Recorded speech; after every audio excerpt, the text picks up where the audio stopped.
All right, hello friends, and welcome to a new series on this channel. So as you guys may know, I really like playing visual novels. I love seeing all the different stories and all just the different things that can happen in these sorts of games. The creator of this game, Dragon's Heart, actually reached out to me online and asked if I would be interested in playing their game. I looked into it a little bit. I thought that the basic idea sounded interesting, and so I thought I'd play it on the channel for you guys. From what I know of Dragon's Heart, it is about our main character here, Dorian. He used to be a paladin. He was known for just his great battle experience, particularly his ability to use fire.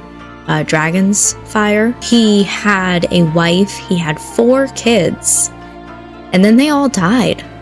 He was understandably very sad after that. He kind of became a recluse. 5 years after that, he is visiting his family in a graveyard when he gets attacked, and that sets off this whole grand adventure. One thing that I find really interesting about this is that our main character is a little bit older, and one thing that I kind of enjoy about fantasy stories when I can find them is having the main characters be a little bit older than 18. I don't know how old Dorian is specifically, but considering the fact that he had, a wife and 4 kids, I assume that he's older than 18. And I just really enjoy this idea that, with so many different fantasy games, so many different fantasy stories, we always see these characters who are teenagers. Why can't adults be the chosen one as well? Why can't adults have their own fantasy stories? So I am excited to see how this goes, and I hope that you are too, because we're gonna hop right into this. I know you're there. Okay, I need to turn down the music a little bit because you were quiet. Let's see there and see how this goes. This is a demo of the game, by the way. I did not tell you that. And to my knowledge, it is fully voiced, so let's see. The room was bathed in a soft and dim light. Okay. Emanating from glowing, crystal-like fixtures embedded in the walls. The amulet I held cast an ethereal glow. The shadows seemed to come to life as Gia stepped forward. Her silhouette slowly emerged, her figure cloaked in an elegant deep blue gown. I held on to the amulet tighter. I love, even the narration is fully voiced. This is so good. I don't have to do anything. I'm just here for the experience. All right. Okay. I've messed it up somehow. Interesting, so space makes everything go away. Okay. Pieha, I can't stop you, can I? I've already made my decision. You can't stop me. You know this. You don't owe your parents anything, Pieha. As your court advisor, I would highly recommend you stop what you're trying to do. The soft glow of the amulet's magic illuminated Gia's features, highlighting the fear on her brow and the subtle tension in her jaw. I kept silent as I looked at her. Please, going down is dangerous. If you can't listen to me as your advisor, maybe you can listen to me as your aunt. Okay. Don't make this harder, Aunt. Please, Chung. Please remember what happened to our dear Pieha and Pieshi. A visit to the outside realm can doom you. I don't want to lose another family member. Jung-hee will be saddened if he heard of your death, too. Please, don't bring my little brother into this, Aunt. Aunt Gia looked down, clutched her hands, fists trembling. I could feel the air grow tense as I felt the fear creeping into her mind. Vivid memories of the flames, Buildings toppling down. The torn apart bodies of people all came rushing down. I remember Tianho. How could I forget? But I need to make things right. This is for them. Please trust me on Jie.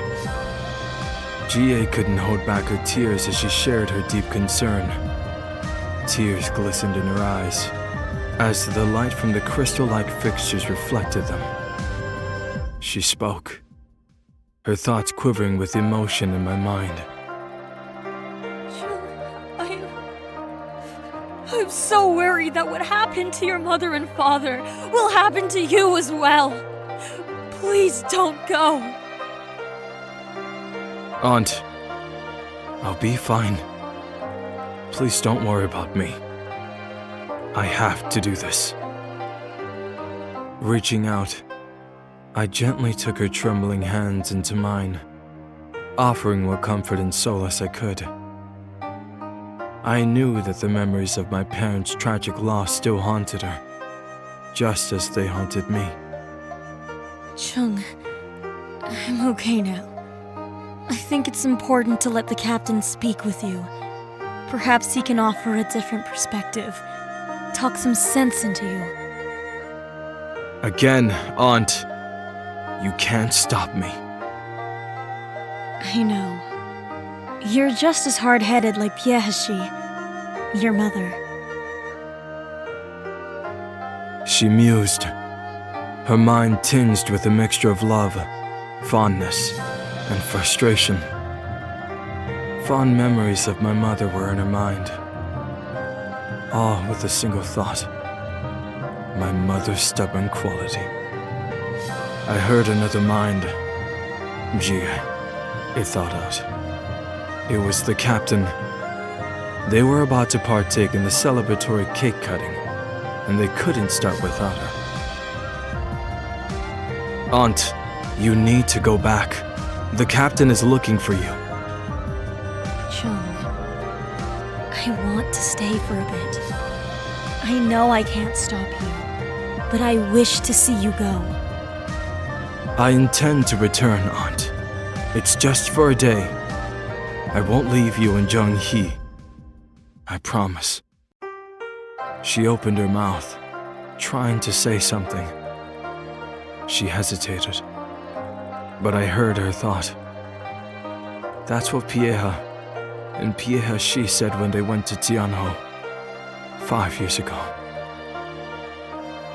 I could sense that she really wanted me to stay, and it gave me pause. The captain, still in search of Jie for the important event, could possibly cross paths with me if I stayed. He can't stop me, but it'll save me precious time by explaining myself. What should I do? Okay. I was questioning whether or not I would get a choice here, and I do. I have no idea what's happening in this story. But okay, this is... I know that this character is a major character. I was not expecting the story to start with him. I guess... Ooh, use your mind to make her go to sleep. Damn. I guess we just use the amulet of teleportation now. Aunt, I need to go. Aunt Jie's shock and disappointment were evident as I turned down her heartfelt request. Her eyes, once warm and filled with concern, now held a touch of sadness and surprise. I understand, dear. I just want to. But I know I can't stop you. But I don't want to lose you. Please. Tears welled in her eyes, but she fought to hold them back. She cried for a short time, and I felt the weight of memories flood her mind. Memories of comforting me in Zhenghe when our parents died, and witnessing my coronation.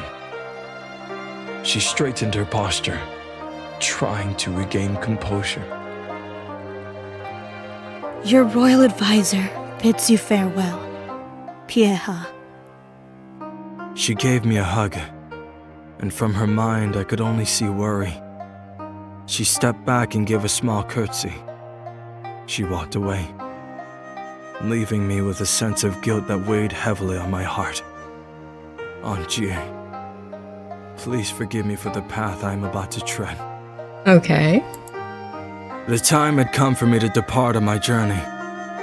With the amulet of teleportation crackling and pulsating with energy, I held it firmly in my hand. I closed my eyes and imagined the place where I needed to be. Here goes nothing. Almighty Renji, one of the 4 immortal beings, I beseech your power from the void.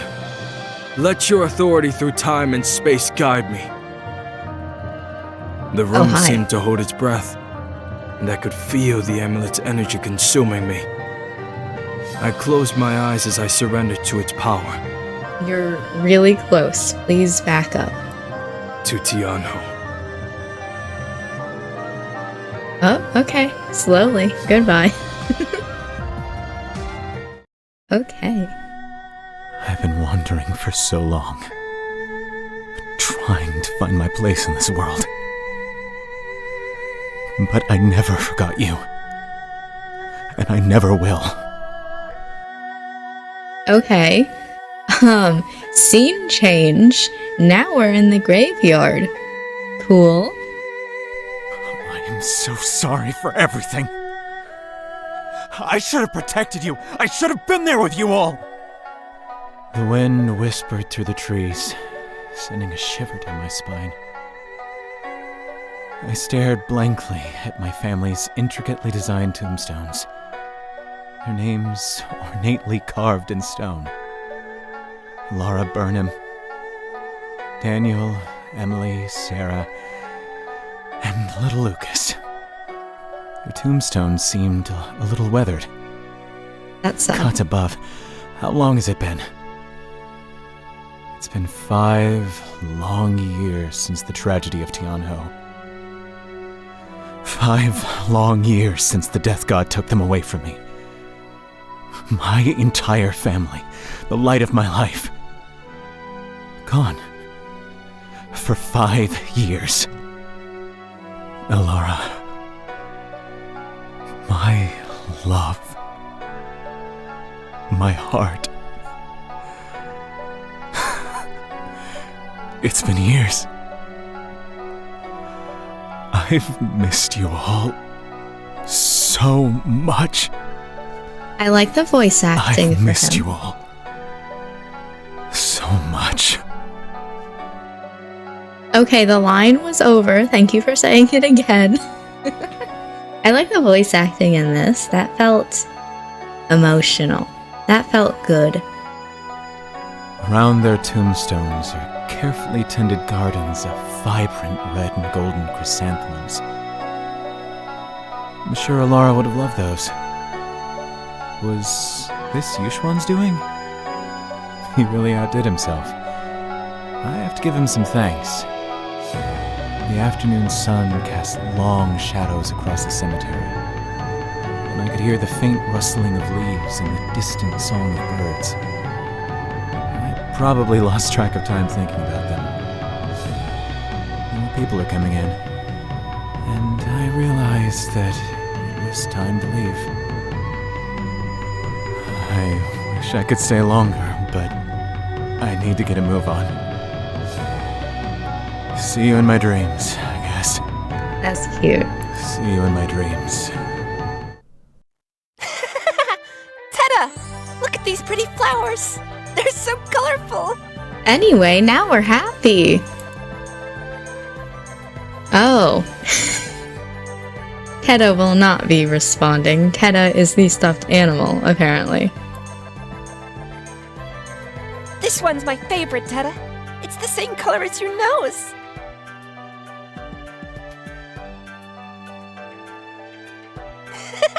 I love you, Tedda. This is really cute, actually. I like that Tedda just does not respond. It's really funny but also like kind of adds to the wholesomeness. As soon as I approached Elias, he instinctively looked up at me from his perch on a rock. He cuddled his teddy bear Tedda close. He jumped from his perch and walked up to me. Oh, Daddy, are you finished already? I was not expecting that line to ever get voiced. It was taking so long. Yeah, buddy, we're done. Where's Yushuan? Actually, no, go back to Elias because I want to point something out. I scanned the area, wondering where my friend Yushuan had gone. Just as I was about to reply, we spotted him a little distance away, engrossed in a conversation with his business partners via a sophisticated communicating device. Okay, what kind of sophisticated communicating device? Cell phone? Yushuan, ever the multitasker, managed to maintain his trademark charm even while deep in discussion. He noticed us approaching, and a warm smile lit up his face. With a subtle wave, he signaled to his partners that he'd return shortly. Gentlemen, I appreciate your insights on the new propulsion system. It's a promising concept, and I look forward to our continued collaboration. But I need to make sure that the team will be performing properly. Can I count on that, Mr. Diagro? Meeting deadlines is not an unreasonable expectation. This new invention has the potential to make a positive impact, to improve lives. I believe it is our responsibility to share it with the world, to make a difference. I have no idea what we're talking about. I'm just kinda here. The propulsion system needs to be launched next month, and that is in order, Miss Ara. How long have they been talking, Elias? Oh, wait, Daddy? Okay, now that Elias is back on screen, Tedda has a specialized little loop. And I love that. He is never going to lose Tedda. 10 out of 10. Okay, good detail. I just needed to point it out. Elias tried to convey the duration of Yushuan's conversation by counting on his tiny fingers. Okay.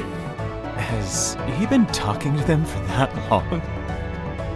It was a charming response, even if it didn't provide a precise answer. Well, it seems like it's been quite a while, hasn't it? I waited for a while, watching Yushuan deep in conversation with his business partners. The day was progressing, and I began to worry that Yushuan's discussion might indeed take much longer than expected. Yushuan told me to interrupt him when that happens, but I don't want to be rude. What should I do? I don't know, what are our options? Continue to wait patiently, try to get his attention by waving your hand. Elias and Tedda can help. Or interrupt him yourself. Probably try to get his attention by waving your hand. If we need to force it a little bit more, we always could. Look, I understand your concerns, and they are valid. But I firmly believe that the market is ready for this innovation. We can't afford to have any more delays. But nothing! Risks are inherent to any endeavor, but we've mitigated them to the best of our abilities. We owe it to ourselves and to Ina to move forward. Of course. Yes, Miss Jane, please prepare a detailed plan to be submitted at the end of your shift. Got it? Overtime! But you're on the night shift, and it's barely the end of the afternoon. You have plenty of time. Okay, fine, approved. But you better have a plan prepared, or I swear, in the name of the Prosperity Dragon, I'm going to have to replace you. No, I mean it. I really mean. As the conversation between Yushuan and his business partners grew increasingly heated, I couldn't help but feel a sense of concern. Their passionate debate echoed through the cemetery, and I began to worry that the other people might take notice. Valid. Seeing no other option, I waved at Yushuan, trying to catch his attention. When he finally noticed me, His expression shifted from intense concentration to one of embarrassment, realizing that I had been waiting patiently. Oh, my apologies. I'll be back with you in just a moment. Miss Zara, take the lead, please. That was such a good laugh. I like it a lot. Dorian, buddy, sorry for the spectacle. Are you finished? How was it? Don't mention it. And it felt nice. It's been a while since I've seen them. Thank you for bringing us here, you. I saw what you did with the flowers. It means a lot. You've already done a lot, and I promise to pay you back my family's gravesite fees. If I can do some chores to help pay for it, I could help. No. Pleasure is all mine. Dorian, buddy. It's the least I can do since you saved me during the tragedy. And we're friends. It's an honor for me to be there for you. Thank you, you. I appreciate it. Anyway, I think it's time for us to go. Before we leave, however, I suggest we try those treats from Hinami. Elias, do you like treats? Treats? Candies? Well, treats, yes. But they're not candies. They're delectable treats from the Hinami booth over there. They're fish treats, considering the ingredients. As Yushuan continued to speak, I couldn't help but notice a significant influx of people entering the cemetery, each adorned with the emblem of the Mule Kingdom. I took a closer look and saw that these people are wearing armor. All of them. Normally, families gathered around graves, leaving offerings of incense, flowers, and small tokens of remembrance. These people, however, kept looking nervously at the woman at the watchtower, who was also dressed in armor. A sense of unease hit me. Knowing the kingdom of Miol, this might be trouble. If we know anything from how I described the game. Come, I'll show you where the booth is. Let's go. You'll love them. Yay! Do they have candy? A man approached us, carrying a big sword that is almost as big as him. Okay. His brushed-up hair was of the color purple, matching his strangely familiar heavy armor. A name came to mind. Miol. This man was wearing armor from Miol, the Kingdom of Light. I quickly grabbed Elias's shoulder and mentally prepared myself. My breath quickened. They won't take my family away from me. Never again. I was going to grab Yushuan's arm until he spoke. Excuse me, civilians. You need to get away from this place as soon as possible. It's not safe here. Which is, weird, because it's a graveyard. What business do you have in a graveyard? What? What do you mean? Why do we need to leave? I instinctively got in between him and the man. What seems to be the problem? Greetings, sir. By the order of King Gustav, civilians must evacuate the premises as soon as possible. It's for your own safety. What? King Gustav has no jurisdiction here. What the hell are you talking about? Please, sir. This is for your own safety. We don't want you to get involved. Thank you for the warning. We'll heed your advice and leave right away. Which exit should we leave? Thank you, sir. Please, exit using the gate where you came from. Hurry. There isn't enough time. No. We're not going anywhere without those damn treats. You? Let's just follow. Come on, Elias. Oh. Okay, Daddy. As we were hurriedly walking towards the exit, I took in the sight of the people there. All of them were dressed in attire similar to the man who had warned us earlier, just in a different color scheme. Some yellow, some red, some black. Their expressions were stern and focused, and they held their weapons with an air of readiness. As we hurriedly walked through the cemetery, the environment around us seemed to blur. The soft, warm glow of the stone lanterns that lined the pathways cast dancing shadows as we walked past them. We exited the gate, and Yushuan is mad. Furious, even. This is preposterous! I'm Cheng Yuxuan, an inventor of great renown! I've contributed to the advancement of technology in various kingdoms! I deserve better treatment than being herded out of a cemetery like some common criminal! Okay, my dude. I'm probably going to mess with the audio levels in my edit of this so that everything will sound nice for you guys. That man just screamed in my ear. Full on yelled. Okay, chill. We're not treated like common criminals, you. Calm down. My work has changed lives, improved industries, and brought prosperity to this land. I've dedicated myself to progress, and now I'm being treated as if I'm a threat! This is an outrage! As I placed my hand on Yushuan's shoulder, his cheeks flushed a deep crimson. We're gonna be fine. Calm yourself down. Those soldiers are from Mule.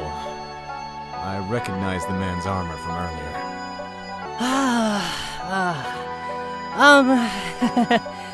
Okay. Thank you, Dorian.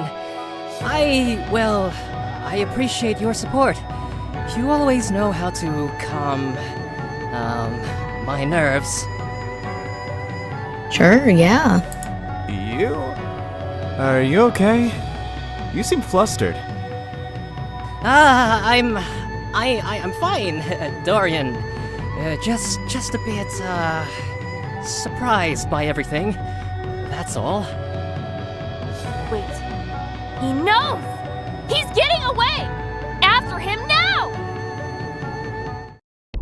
Before I could get an idea of what was happening, a deafening explosion rocked the area. The ground trembled beneath our feet as a bomb detonated nearby. Chaos ensued as the people in the cemetery started to run frantically toward the gate. Again. What a place to do this in. What is going on? We had some time to lead up until that. We had time to prepare ourselves for that scream. What the hell is happening? Daddy, I'm scared. In the Tetrad's name, everyone! Behind me! Elias clung tightly to Tedda, his small form pressed against me. Yushuan trusted my instincts and remained close. To the entrance! Quickly! As we rushed through the graves, another deafening explosion echoed through the air. The ground shook beneath our feet, and the force of the blast sent shockwaves of fear and dread through us. Okay, damn, I wasn't expecting to see that visual.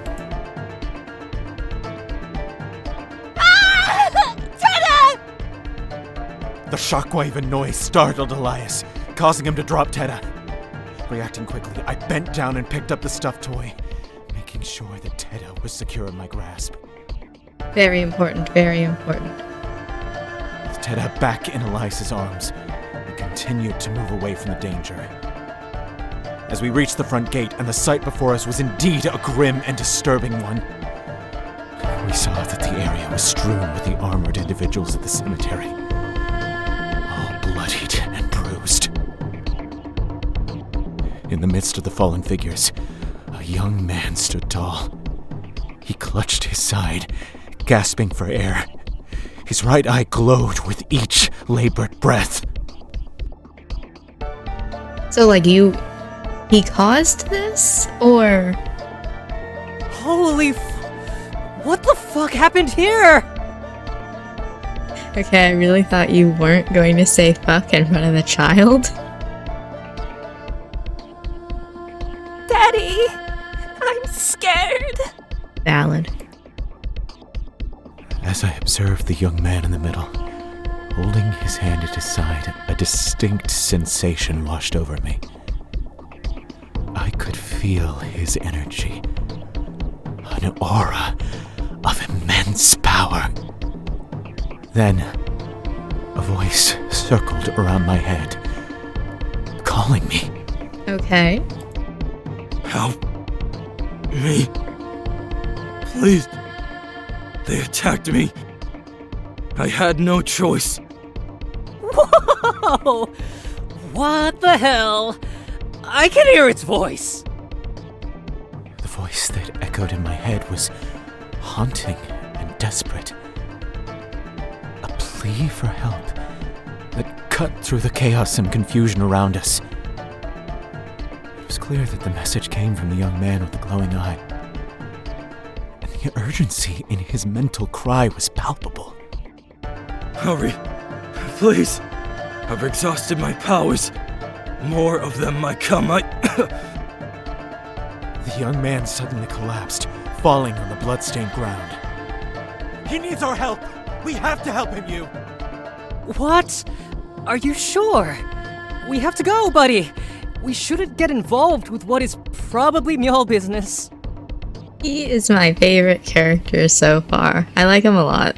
I know this is risky, but I swore an oath that I can't abandon someone in need. Oh, Mother of Tetra, why did I say that? I gave up on that oath years ago. 10 out of 10. Please, take Elias to safety and stay out of harm's way. I'll do everything I can to ensure I'm not caught up in something dangerous. Fine. Meet me at my house, please. Just stay safe, Dorian. Promise me. I promise. Stay safe. You too, Elias. Now go! Hurry! Elias, come with me, quickly. Yushuan looked at me and nodded reluctantly, his concern for me and Elias evident. He held Elias' right hand as Elias clutched Tedda firmly on his leg. They scurry off. As I hurriedly made my way over the scattered bodies in the aftermath of the confrontation, I walked over 1, 4, 8 dead soldiers. An interesting way to The count. bodies, clad in bloodied, armored attire, lay scattered like fallen soldiers on a battlefield. The air was filled with the metallic scent of blood.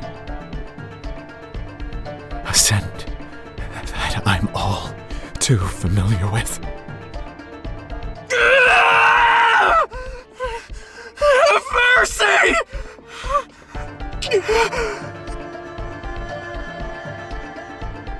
My earbuds, my dude. Damn. We're just obeying orders! Don't kill us!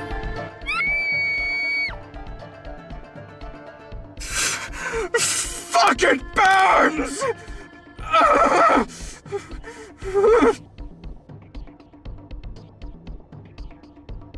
I felt that one coming. The Massacre of Mjol. That's what they called me before. My determination to save the young man pushed those memories aside. I darted past the remaining bodies and reached the young man. As I knelt down beside the young man, a sense of relief washed over me as I examined his body. To my surprise, there appeared to be no visible injuries or wounds on him that would explain his condition. My thoughts raced, wondering if his injuries might be internal, or if there was something else at play, perhaps related to his unique abilities. Gently, I placed a hand on his shoulder, attempting to communicate with him. I called out to him, using my mind. Can you hear me? What happened here? We want to help you. Please, try to speak. Nothing. The young man remained silent. I tried calling out to him again, using my mind. As I focused on the injured man, a sudden flutter of wings caught my attention. A shadow passes over me, and I look up to see a sleek raven soaring through the darkening sky. Okay. He can't talk to you. Maybe he's suffering from overfatigue. In my medical opinion, I think his powers have taken a toll on him, and he's in a state of exhaustion. Who said that? Hello? I'm here. Does he have a pulse? Please check his pulse. The bird? The bird is talking to us. Okay. A raven? How can a raven talk to me? You can talk. Yes. Can you check his pulse now, please? No. Following the raven's advice, I gently placed my fingers on his wrist, assessing the strength and rhythm of his heartbeat. His heartbeat remained weak and irregular. He's still holding on, but I might need to find a doctor. You're inexperienced. Hold on a second. I'll help you. The raven's feathers took on a hi. subtle, ethereal glow, and its form seemed to spark. In a sudden burst of energy, the raven's body expanded and elongated. Feathers turned to skin, and wings to limbs. It's really interesting that, you know, the raven had black feathers and then the human form has white hair.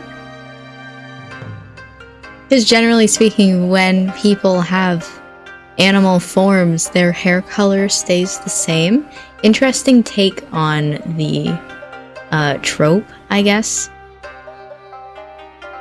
Within moments, the raven had transformed completely into the figure of a man. White, half-worn robes that show the bare chest. He quickly dusted off the feathers out of his sleeve.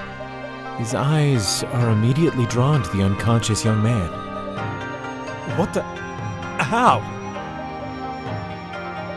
The man ignored me and immediately knelt before the young man. Valid. He made a short assessment of him. He flipped him over and produced a strange leaf from his pouch. The leaf appeared otherworldly and placed it on his forehead. Okay. Please keep watch. I'll try to restore a bit of his energy. Sure. The prophet began to chant in a language that was unfamiliar to me. A chant that seemed to resonate with a potent and ancient energy. As the prophet chanted, the weird leaf on the young man's forehead started to emit a soft, ethereal glow. The light danced, casting a light that bathed the injured figure in a gentle, mystical radiance. There. He should be fine provided that he continues to rest. We should find him somewhere safe to rest his head immediately. Who are you? And did this guy talk to you as well? Yes, this man talked to me. Very potent mind channeling, no doubt.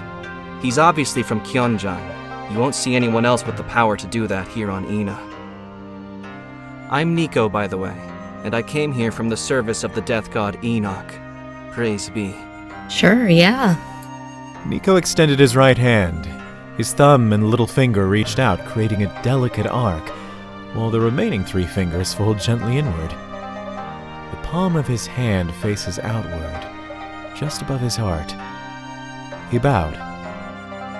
My father is from Hamatame, the village of the shadows. My mother is a part of Clan Kaibig, the sister clan of Clan Ligaya. My abilities allow me to take different forms. And you? That was a lot of information I'm not sure I needed to know, alright? Dorian Burnham, pleased to meet you. As I introduced myself to him, my attention was suddenly drawn to movement at the corner of my eye. There, I spotted the same young man who had warned us to leave earlier, attempting to approach the unconscious man. Holy shit!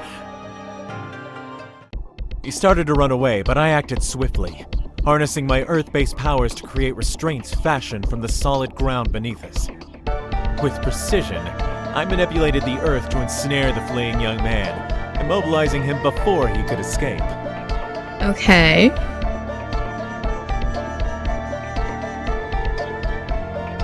Okay.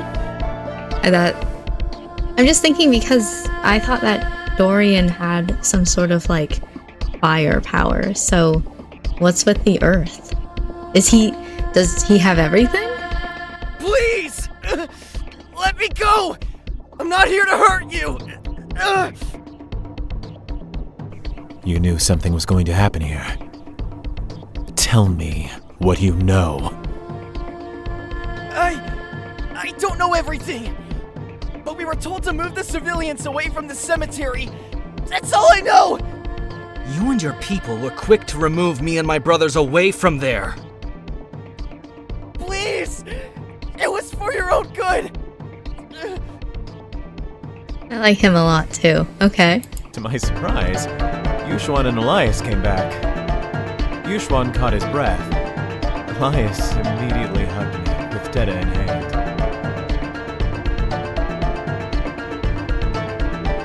Daddy! Soldiers! Dorian, we have a problem. There's an army of Mjolnir soldiers heading this way.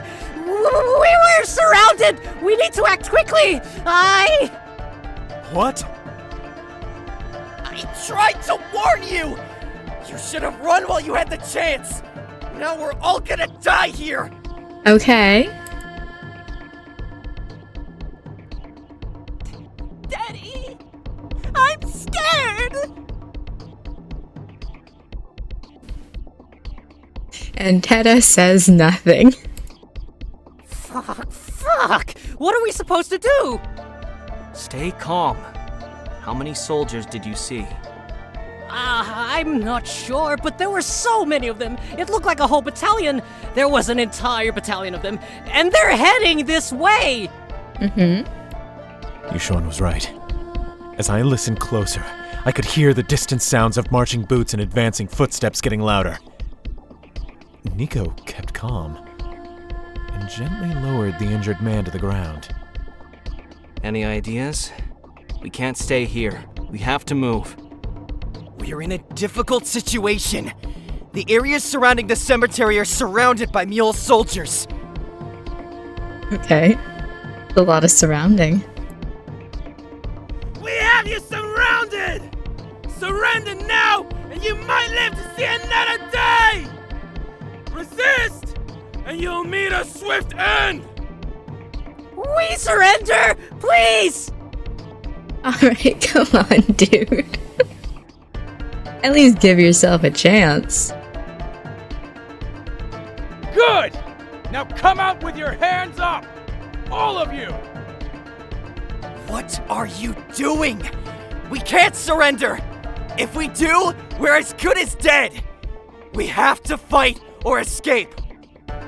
He's right. I grabbed Yushuan's shoulder and then yanked him back. Daddy! They're gonna fire! 1, Sure enough. 2, 3, fire! In an instant, a volley of arrows was loosed into the air, heading directly for us. Savante acted with remarkable speed. He raised his ensnared hands, and his sword morphed to a metal shield, blocking the arrows with ease. Everyone! Get back! Daddy! Get back! A metal channeler, huh? Interesting. That's a creepy smile, and I don't like it. You don't see that very often around here in Ina. You think you can defy us? He's helping him! That traitor! Father will be angry! Okay. That means we have to take care of him then. Second artillery units! Ready! Aim! Fire! I did not hear the first half of that sentence of that line at all. Arrow units, continue to shoot! I love all the different characters we're seeing. More of them. I need help! As more arrows met Svante's metal shield, large rocks and boulders started hurtling toward us. I was about to use my powers until Nico raised his hands, most likely in prayer. Okay. That traitor! Father will kill us because of him! Keep shooting! In your name, mighty Enoch, grant me strength! The ground around us seemed to come alive, shadows coalescing into solid forms. The shadows rose, forming dark tendrils all around us. The tendrils encased the projectiles, rendering them suspended in midair, harmless. Thanks. That was awesome! Is this all you've got? Come, try to take us down if you dare! Is that the power of the death god? Fuck! I don't want to die! I don't want to die! Get a grip, Alderith! Father will remove all our heads if we return without results! Is this a title for some sort of religious figure, or do they all just have the same biological father? But what should we do, brother? Prepare the last and final bomb! Let no one live! Fun. Yes, sir. For Father! The bomb? They're going to use the bomb on us! So I've heard. I don't get it! They already used a bomb, right? We have a second one. Our last resort. And it's more potent than the one before. Okay. We can handle a bomb. My shadows are enough to protect us from it. Just stay close to me. My shadow tendrils will keep us out of... And then they didn't, judging from that cutoff. No! This one is different! This one, it's made out of draconic fire! Oh, don't worry about it then. What? They might blow this entire place down if they're not careful. Are they really that desperate to kill this guy? Prosperity Dragon, save us! We can't stay here! We need to find shelter, quickly! Everyone, follow me! Now! Daddy. Elias tugged at my arm. I turned around and I saw soldiers. Seemingly endless soldiers that had been able to close in on us. They encircled us, leaving us with no chance of escape. Shit! We're surrounded! Do you have any other plans? I don't know! I'm trying to think of something! I love him so much. He's such a good character. Ready the bomb! Fire in 3!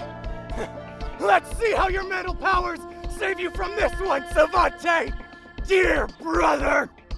Affirmative! 3, 2. She's so happy.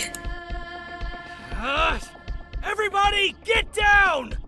Please, save me! Daddy! Suddenly, time seemed to stand still. Okay. The world around me was suspended in a moment of quietness. I grit my teeth. I felt my power rushing through my veins. It felt dormant, waiting for me to use them. You called, child? I guess. Hi. Okay. I felt him calling for me. His voice circling around me, like a dragon encircling its prey. I can't tell if that line was ever said or not. Did it just finish? His voice circling around me, Is it still like a dragon going on? encircling its prey. I felt him calling for me. I can't. His voice circling around me, like a dragon encircling its prey. Okay. I caught a little bit of it right there. His voice circling around me, like a dragon encircling Weird. its prey. Okay.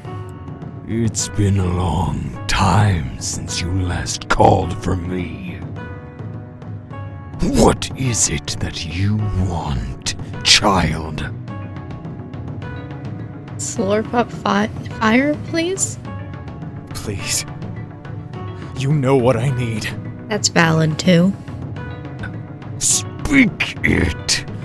Acknowledge what you seek. I know all of my offspring. I know what it is that you need. I only want to hear it from your mouth.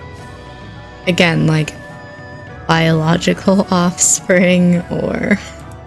Say it with conviction, and do not dance around the truth. I need your power. Please, grant me the power again. My power.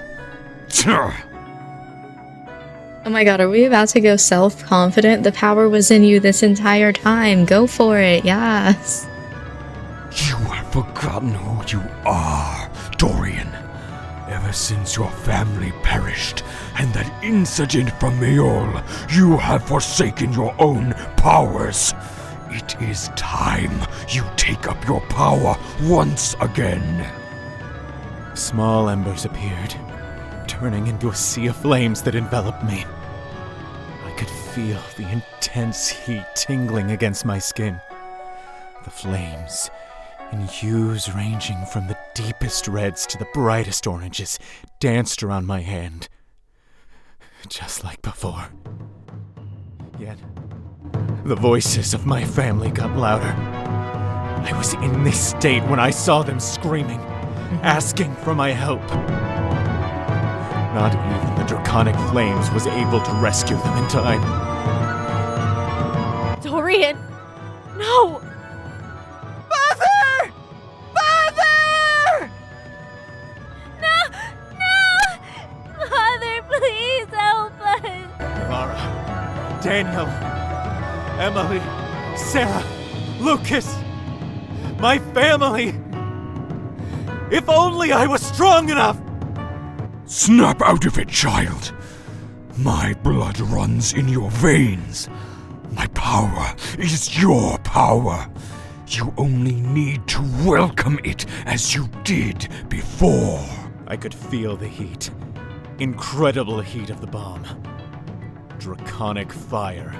The primal force, ancient and dangerous. In their unbridled form, they carry the essence of chaos and destruction. The bomb. Channel your power, Dorian. Remember yourself. Remember your power. Okay, Mufasa.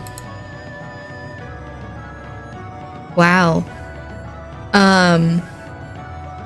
I like that I get a choice here, but I don't know what's right. I guess remember yourself, because that's what he's saying. The ethereal energy surrounding me stopped, and time resumed. I could hear Elias crying, hugging Tedda tightly.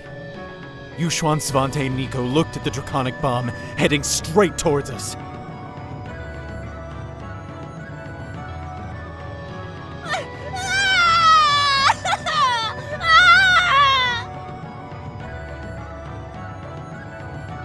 I felt the flames surround me. Okay. I won't let them take away my family! Never again! With a powerful leap, I soared into the air! I like that you're just going to punch it away.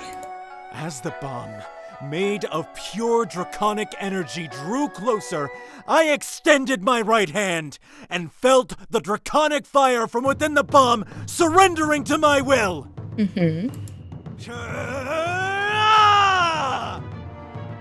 Merciful Enoch. What the? Dorian!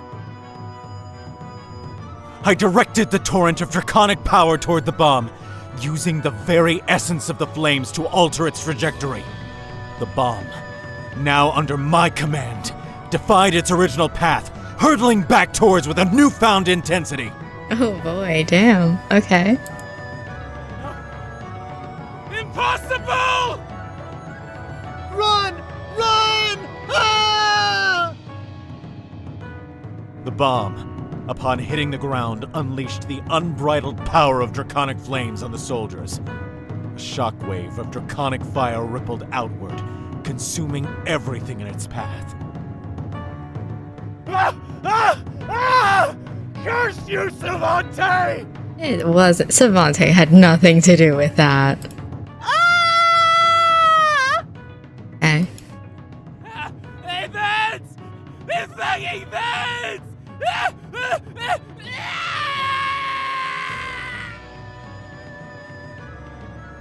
Yeah. Eric! Yolanda! No! Shit! Soldiers! Kill them! Kill them all! Charge! I like that this is a soldier we haven't even seen yet. The remnants of the mule soldiers, Okay. their number seemingly vast and unrelenting, surged forward. Damn, okay. By the Prosperity Dragon, a battalion? Really? How many soldiers do they have? Yeah, what is going on here? First the traitor, then everyone else! For Father! We need to do something now! Sword, come forth! I like this guy in particular who has the biggest sword in existence. My goodness, dude. It's like the same height he is. Savante's shield returned to its sword form and spun wildly around the soldiers, hitting an entire row of soldiers. It came back to Savante, who caught it with his right hand. My arm! I'm hit! I'm hit! Lars! Helga, no! Soldiers, halt! I said halt! Let's stop this entire battle because one person got hurt. Okay. We can't hold them out forever. Think of something and hurry! By Enoch's embrace, let darkness be our shield, and let no mortal lay their eyes on us. Okay. A thick wall of shadow was conjured, surrounding our group in absolute darkness. Yushwan approached me, whispering. Dorian, buddy, I never tell anyone this, but I have an underground lab nearby. Okay. It's secure, and I doubt anyone can find us there. If you can use your earth powers to dig us out, I think I can navigate our way to it. We just need a light. I have a flashlight! Isn't that right, Tedda? Let's go, Elias. Yes, Tedda, I agree. I agree. With a swift and determined command, I harnessed my Earth-based powers to create an opening in the ground beneath us. The gap, just large enough for us to fit through, offered a makeshift escape route. Everyone jump! Now! Okay. Go! Now! I'll be the last one to jump. I hurriedly carried the young unconscious man in my arms, and I jumped. Elias followed suit, clutching his toy. Tedda, don't let go! Alright, let's go. Of course. You're so right, Tedda. That's everyone. Prophet Guy, you better jump down now. Move over! Shadows, release! Nico jumped, at the same time releasing the shadows that covered us. I immediately closed the hole after he jumped inside. Darkness surrounded our group. It took Elias 3 seconds to produce light from the flashlight. Okay. That's a long time. Is everyone alright? Shh. Keep your voice down. They might hear us. I feel them coming. Alright, and that is probably where I am going to end this episode. We are at an hour, and I was quickly going through this just now to see how much longer we have in this demo. And there does look to be like there is a lot more, or at the very least, you know, enough that we can't just finish it real fast in this episode. I definitely find that the story to this is interesting and I'd love to see more. However, I do have some notes on the demo and, you know, ways to make it a little bit better. As, you know, you have seen from this playthrough, the audio levels and the voice acting, while I enjoy the voice acting and the emotions behind it, the audio levels themselves are a little bit all over the place. Sometimes you can't hear what the characters are saying. Sometimes they're screaming in your ear and it hurts. Story-wise, though, I'm really interested in this story and seeing where it's going to go.